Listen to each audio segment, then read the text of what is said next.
Okay, welcome everyone to the Fargo City Parking Commission meeting. The first item is we'll introduce ourselves. Deb, do you want to introduce yourself? Debbie Ensrud, Planning Department. Mike Williams, Risk Manager. Randy Thorson, downtown business owner. Dave Pepcorn, Fargo City Commission. Thanks, everyone. One of our members is a little bit late, so we're going to start with some of the items that don't need action. So we'll skip the approval of the order of agenda and the minutes, and we'll go right into the interstate parking report. Vanessa? Good morning. Good morning. So I'll start with July. July was pretty much where it's been. The transient revenue went up. We're at $16,754, and that was probably due to TEDx and street fair. We did have some expenses that we normally don't, which was the installation of the bike scanner at ROCO, some commend boards, and our ticket printer went out at the main entrance, so we had to have that replaced. In August, with the opening of Block 9, we did lose just a handful of parkers, and our transient revenue did go down to $11,335, which has been, we didn't see that number, like February and January. Otherwise, it had been about 16,000. Expenses in August were pretty minimal. So that's pretty much all I have for you. Do you have any questions? Yeah, so on the bikes, the scanner, how does that work? And then do they just call you and then you give them a card, an access card? And then, Right, they come in, they sign up, and it's $5 a month to park there, to have their bikes there. Right. We've sold not very many. We've sold about 10 of them. But I'm hoping that in the spring, when people start riding bikes again, that number will go up. Right, so has there been any issues recently with bike vandalism? Not that I'm aware of. So is there adequate camera coverage right in that area? Yes, there is, and that's all, Fargo PD has access to that. Interstate does not.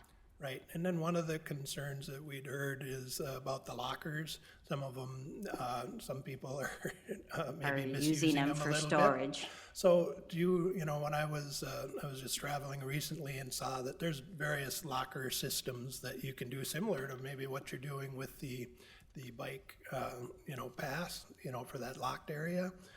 Do you think that there's something we should be looking at there instead of just leaving them, readily available? We have actually been watching that area, putting notices, cutting locks, and I think it's improved as far as people leaving. We found this one gentleman that was using about 10 lockers to store plastic containers, cans, food, and since we've really been watching that area, breaking locks, leaving notices, he has not been doing that. It's gotten better. So there was really one main offender that seems to... There was a couple. We noticed the one because it was very consistent. He was there all the time. Sure. And thanks. Anything further on the interstate parking report?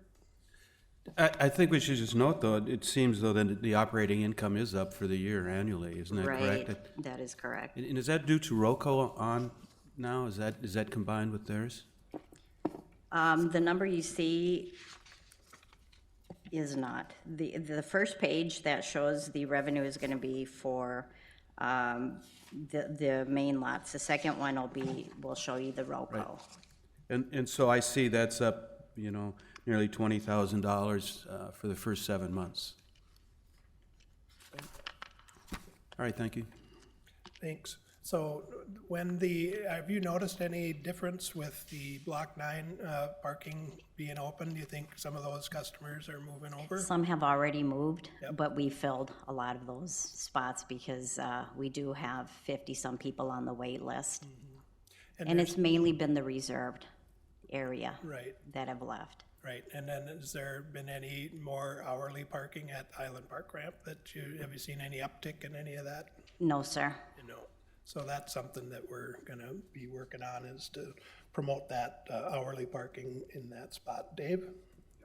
Mr. Chair, and I do think once the construction gets done in Main Avenue, we should consider doing some type of a promotion, and especially when the construction moves to the other side, goes west, to try to help those, there's a lot of retail there that are gonna be impacted, and so if there's some way that, and we've kind of talked about that before, that we do some type of promotion, especially next construction season going into that, I think something like that would be a good idea, and then that would hopefully encourage people to continue using it after that, if that makes sense. It does, and that's what we've talked about for some time now, after Aaron from Front Street came and, told us. So I know that, I think staff's working on some promotions and different rates maybe for that spot to promote it. We don't, Roco's the only one with the 2 hours free, first 2 hours free right now, so it might be something that we want to do there too. And that's what I think we should consider doing something like that, having the 2 hour free, and maybe even doing something with the rates there to encourage people, because I do think once the road is, completed, that would give some people an incentive to at least try it, I think so. Anyway, that's something for us to discuss in the future too, but I think for next summer, I think they're gonna be impacted, those retailers, and to have a parking area would be a good thing. Right, and it's nice because you're driving in at the bottom of the hill, but you can exit at the top of the hill to take the elevator up to the main avenue. So thanks. Anything else for Vanessa? Otherwise, we'll go in and we'll move past the parking rates and go to the mercantile parking garage report. Jim Gilmore. Yeah, thank you. Mercantile, we're getting close on some of the agreements. We're trying to get these costs down to what our budget is. So I talked to Mike Allmendinger yesterday, and they're working with their contractors to get these costs within our budget. Right now, it's looking at about 369 parking spaces. So that'll be a couple less than we had originally had. Is having that 3-lane entrance took out a few parking spots as well as they get down to the final lines. We're also working with Tom Smith. Would be developing the condos on the northeast side on what the parking agreement with him would be. He's looking at trying to build some garages within our garage, and so we're working on those final details. So I think we're very close. We could even be to City Commission in a week, or if not later in October. That's our goal, so we could still get underway this year. Let's see. I don't know if you have any questions right now. So how are the prices coming in higher than what you'd first estimated as far as the per stall cost? I think, yeah, they're looking at the concrete, whether or not that the engineer had added more concrete to the foundation, and originally, so going back and reviewing those plans, as well as talking to subcontractors to really kind of stay where they were at before, not try to get a higher rate now that we're getting close to being under contract. So there's plenty of demand for the space as we've looked at the need. Do you have any other questions on it? We're hope to bring it to City Commission real soon. Mr. Chair, after you, do you have another question? No, go ahead, Dave. So Jim, can you talk about how we're kind of under a little bit of pressure with the buildings going on, that we do need the additional space, and it's kind of important that we get it done as soon as possible because of the new buildings being completed. Can you just kind of talk about kind of the domino effect?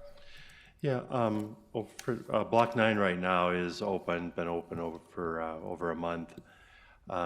They have, I think, 200 plus people parking there that probably were previously on our waiting list or were displaced from this mercantile site because as soon as it gets under construction, they'll be displaced, as well as other people who are simply waiting for parking. Block 9 is leasing to people through the end of April. The earliest they would move into their building would be in May. That maybe more realistically would be a few months later. If we can get under construction in November, we could be open in September So there's going to be a period during the summer where the RDO employees will move in and displace people, and we'll have to figure out what to do for the summer until the Mercantile Garage is done. Yeah, I think that demand is a little bit less in the summer. People are a little more willing to walk, maybe even down to Island Park. But certainly by fall and get into next winter in 2020, we're going to really be short of parking if we don't get this underway real soon. So, Mr. Chairman, but the people that are parking in the Block 9 parking right now, Block 9 is empty. So when it fills up, then all those people that are in there, there's going to be a prior commitment. Do you know what I mean? And so that's the challenge for us. Right, and that's part of the opportunity, I think, with Island Park, is we've talked about a Broadway or a downtown circulator may not exactly go on Broadway, may be better to go off Broadway, but I know that Transit's had that in their work plan, at least to identify if there's some opportunities. May not even be a full-size bus, might be a smaller type of a bus. Mr. Chairman? Yep, Randy. Jim, what kind of construction are you doing on this? Is this similar to the ROCO, or is it similar to Block 9? I think those are different types of construction, correct? It's very similar to Block 9. It's that precast that'll be erected. So that you can do that kind of work through the winter. Right. So it's getting the foundation in the fall and then doing it through the winter. Ideally it'd start so that you're not affected by spring load restrictions, so you could get everything in by before things start to thaw. Right. And how many vehicles per floor are you doing? I'm not sure. We're at about 6 levels and 3. Oh, you are? Okay, I can divide that. Yeah, it's going to be up to 5 or 6 levels. Yeah. All right. So one of the things that we've talked about, we tried to make Roberts Ramp future-ready for electric vehicles, and we've, on Block 9, they put in some chases in the columns. So in the design, I think that you guys have been working on making sure that there's chases pre-set that you can run conduit for as the use of electric vehicles go up. Is that right? Yeah, I believe that's in there. The structure is strong enough that we could put solar panels on in the future, should that be feasible. I think some of the other things, we will have the cameras ready, but it'll pretty much be a lot like the Block 9 with the ability to put solar panels on the future. Right. So I'm part of a state legislative study for the electric vehicles, and so they had a meeting here September 17th, but it is moving forward. So the goal is to have fast chargers every 50 miles on the interstates, but then there's also opportunities for some in-town fast chargers, because they realize they want people to be where there's things to do. So that's just something to keep on our radar. And the other thing is, over half of the electric vehicles in the state, which there aren't all that many, there's 160, are in Fargo. So we have 4 now. And when you look at the Roberts, I think I've counted 3, but I don't know how many there are gonna be. But the car manufacturers are up in their game. The utilities like Cass County Electric are offering free level 2 chargers to residents for their overnight charging. And so this is happening, so we just want to be ready for it. And thanks for putting that stuff in, Jim. Yeah, I think we don't have chargers, in the budget right now, but Right. certainly they can be put in the future as that demand grows. Right, thanks. Anything else on the mercantile parking report? The next item is the Island Park ramp updates. We did talk a little bit, but we got earlier.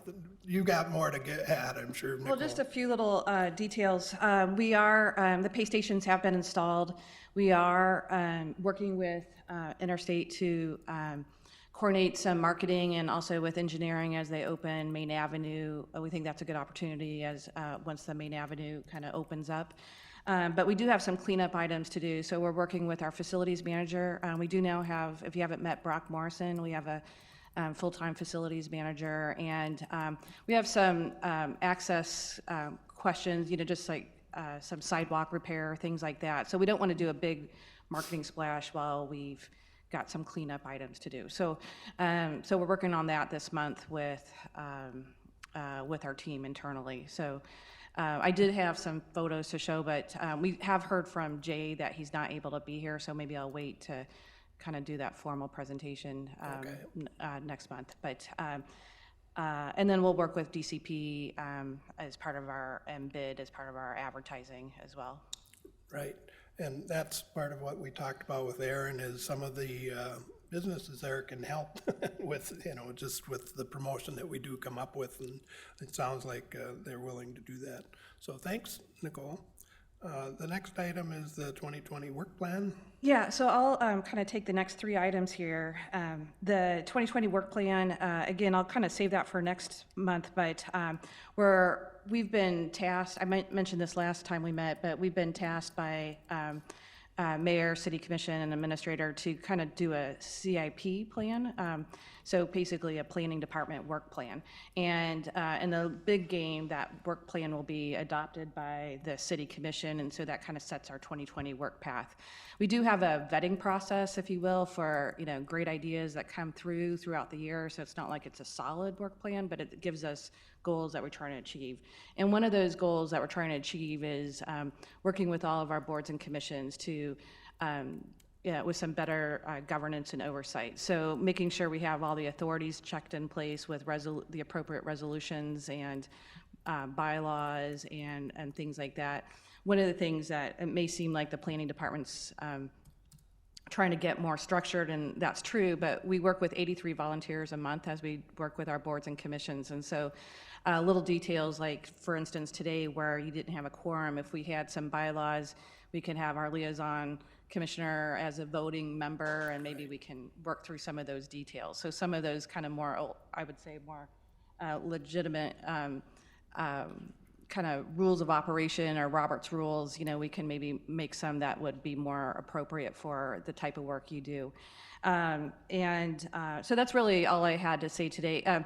We are working, maybe just for parking, what we see in the horizon is working with Interstate. Probably our primary goal is working with Interstate for a contract amendment and update for as we go into 2020.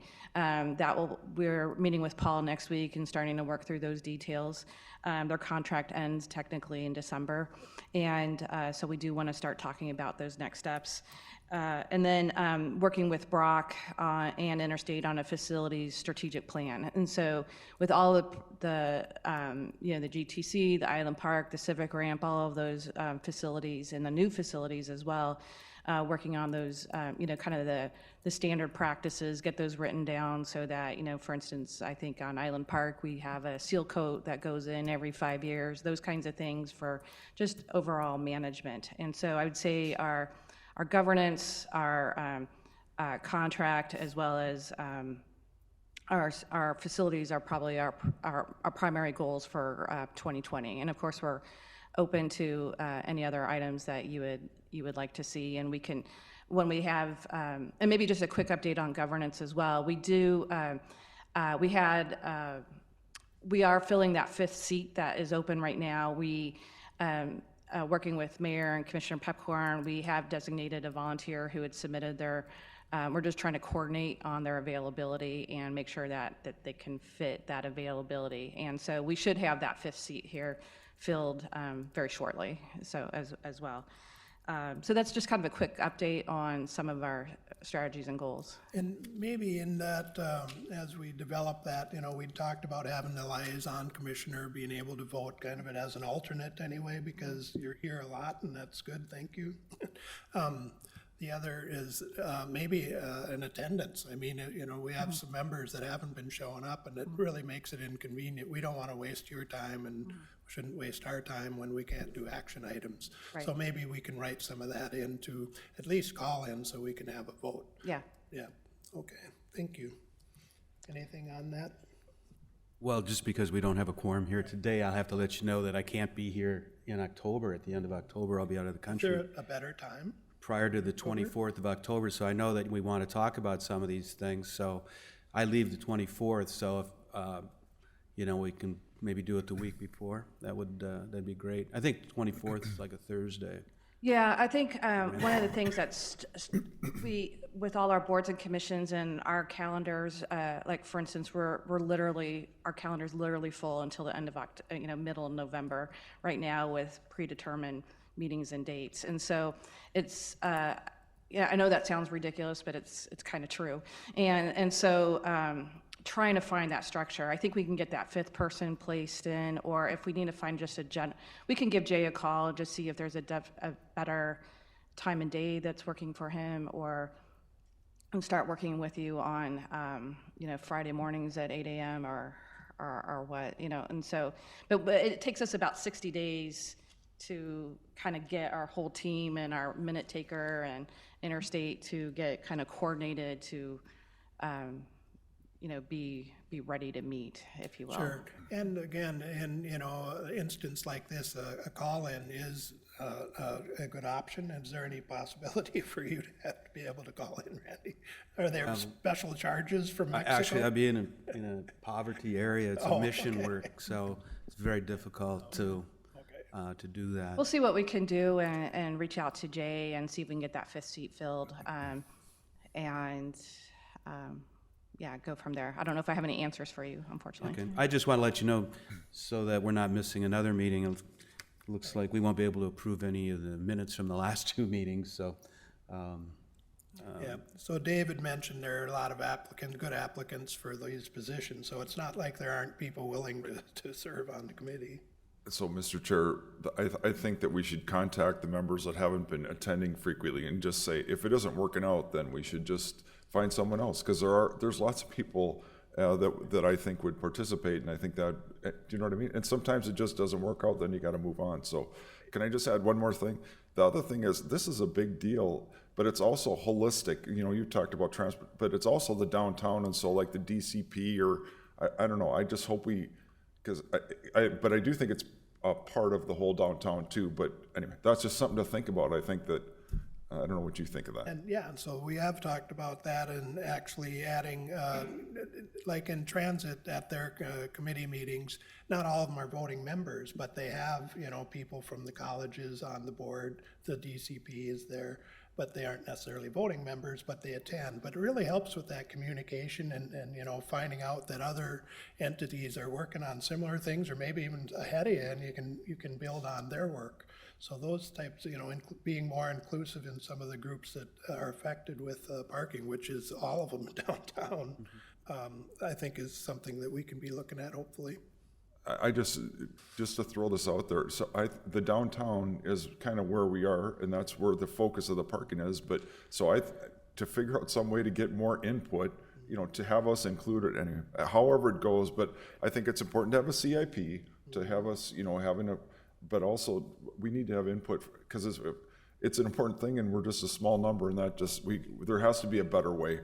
That's my 2 cents. I'm with you, Dave. So I think that's part of what staff's looking at is how can we organize this commission and other commissions so they're more interconnected and better communication between. Yeah, and I have a more formal presentation, but I didn't want to bother you guys with the full presentation if you don't want it for today.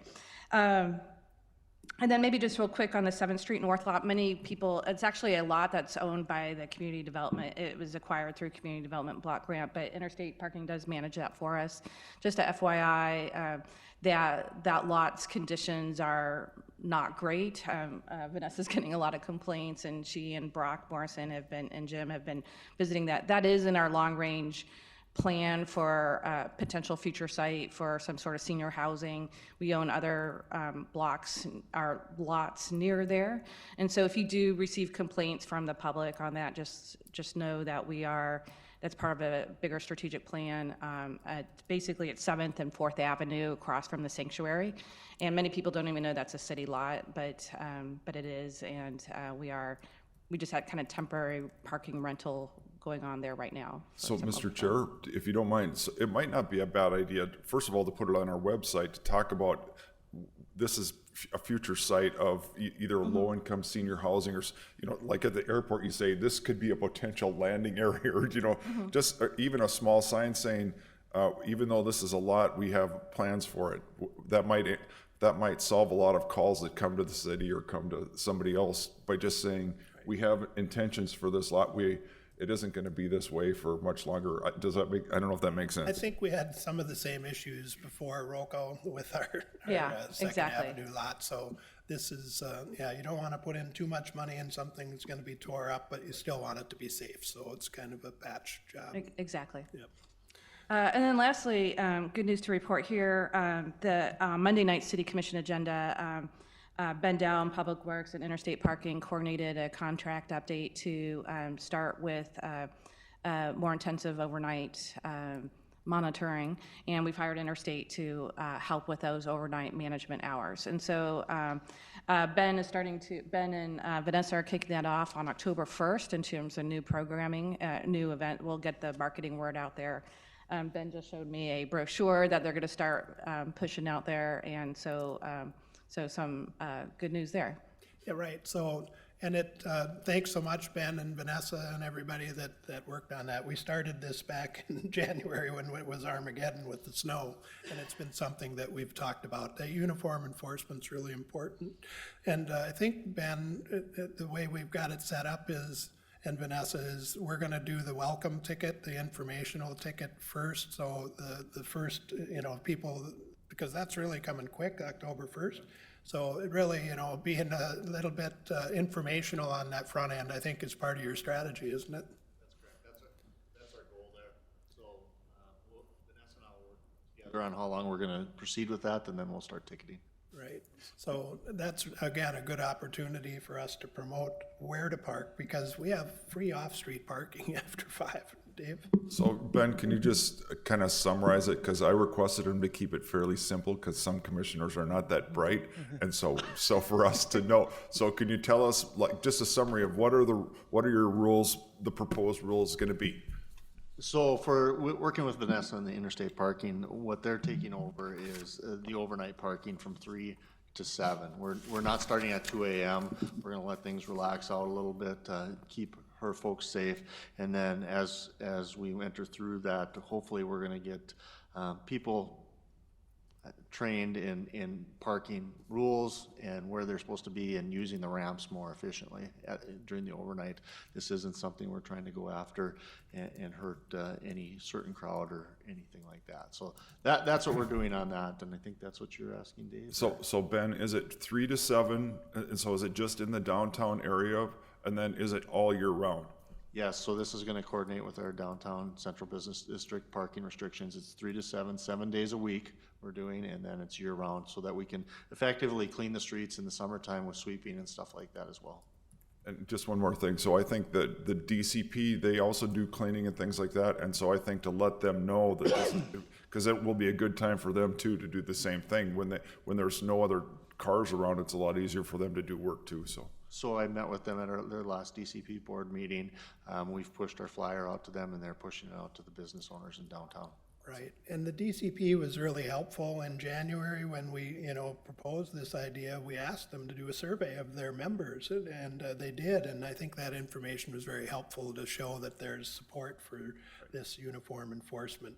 And they are integral for us successfully promoting this.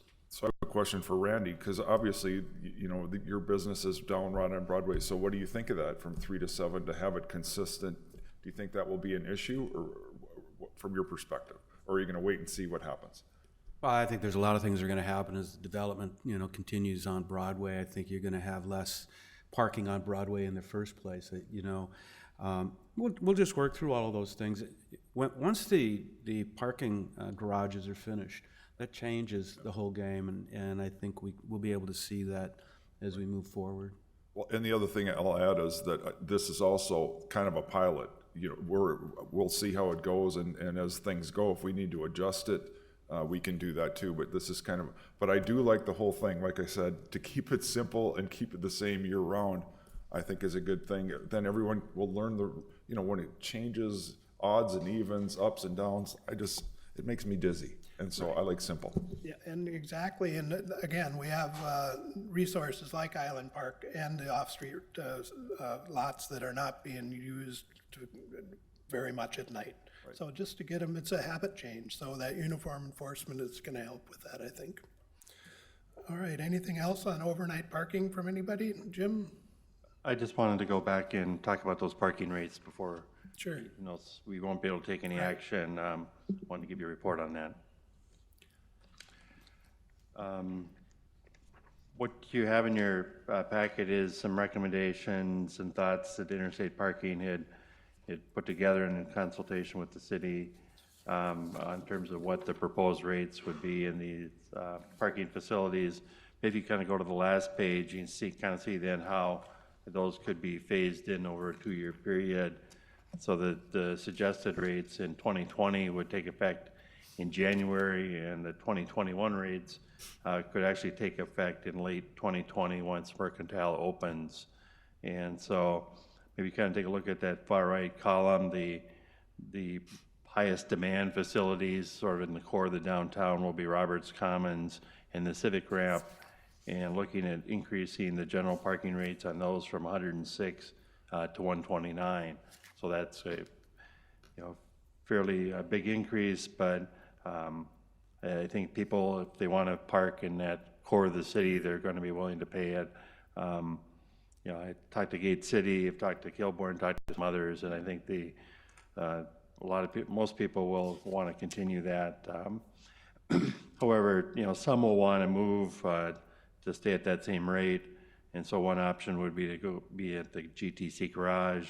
That's pretty well full, but the new Mercantile, then that would just be 2 blocks away from the prime parking, and so we know that a lot of the people will leave the Civic, leave Roco, and move to the Mercantile so they can stay at the same rate.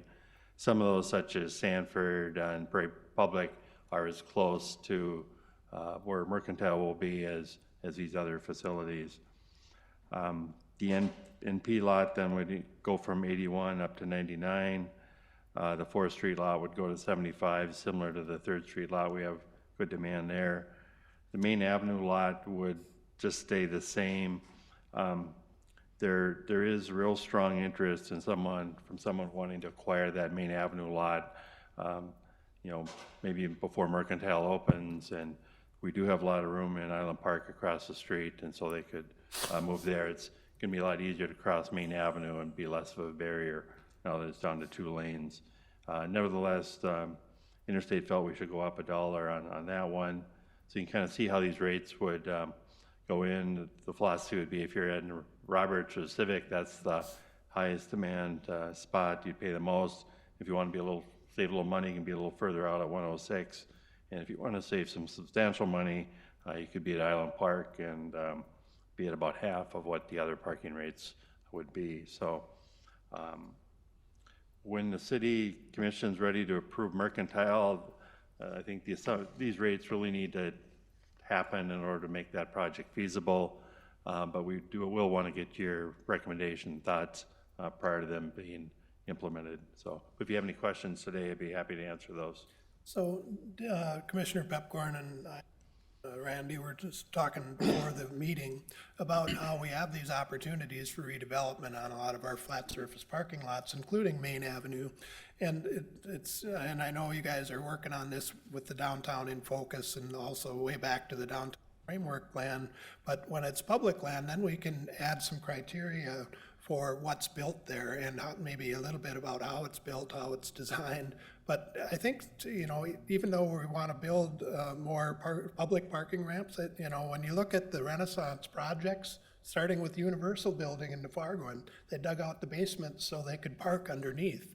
So I think it's important maybe to start thinking about some criteria that go along with these sales so they aren't so dependent just on public parking, but they're taking care of some of their own. Because I think we're going to, have 0 setbacks, and so there isn't going to be a lot of room for cars on some of those lots outside of underneath the building. And I know it's expensive for them to put one level underneath, but I think that's part of the criteria that we should be thinking about.